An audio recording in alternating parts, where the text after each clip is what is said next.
Si vous avez du sucre et de la gélatine à la maison, essayez cette guimauve maison. Je vais commencer par ajouter une tasse de sucre dans cette casserole. J'ajoute ensuite une demi-tasse d'eau. Je mélange bien jusqu'à ce que tous les ingrédients soient bien intégrés. Jusqu'ici, c'est vraiment facile à faire. J'ajoute une cuillère à soupe de vinaigre. Je continue à bien mélanger sans me presser. J'ajoute 25 g de gélatine sans goût qui est déjà hydratée dans ce processus. Encore un bon mélange, vous verrez comme le résultat est incroyablement savoureux. Maintenant, je vais transférer tout ça dans ce bol. Je parie que vous trouvez cette préparation très simple. Vous pouvez la partager avec vos amis aussi.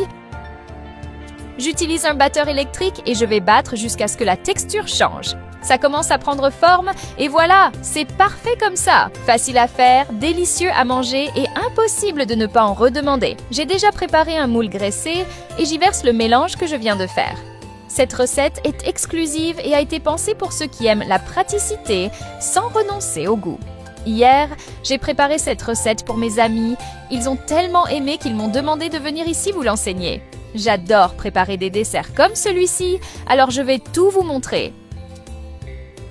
Maintenant, je vais répéter le processus, mais cette fois, j'ajoute un peu de colorant. La quantité dépend de vous. Cela rendra l'apparence encore plus belle.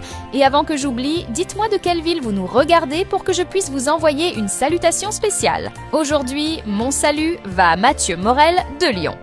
Maintenant, je vais superposer cette nouvelle préparation avec la précédente. Bien étalée sur tout le moule. J'utilise une spatule pour faciliter l'étalement.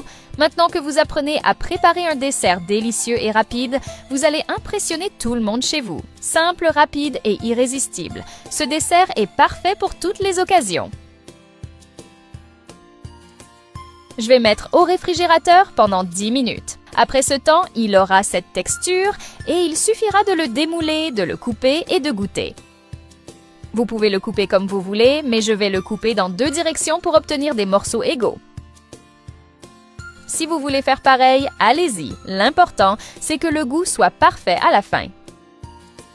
Je suis sûre que cette recette deviendra un classique chez vous, impossible de ne la faire qu'une seule fois.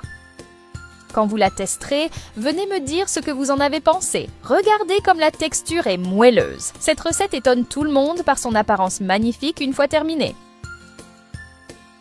Son gros avantage, c'est qu'elle utilise peu d'ingrédients et se prépare très rapidement, parfaite pour réunir toute la famille. Si vous avez aimé cette préparation, vous allez adorer mes prochaines astuces.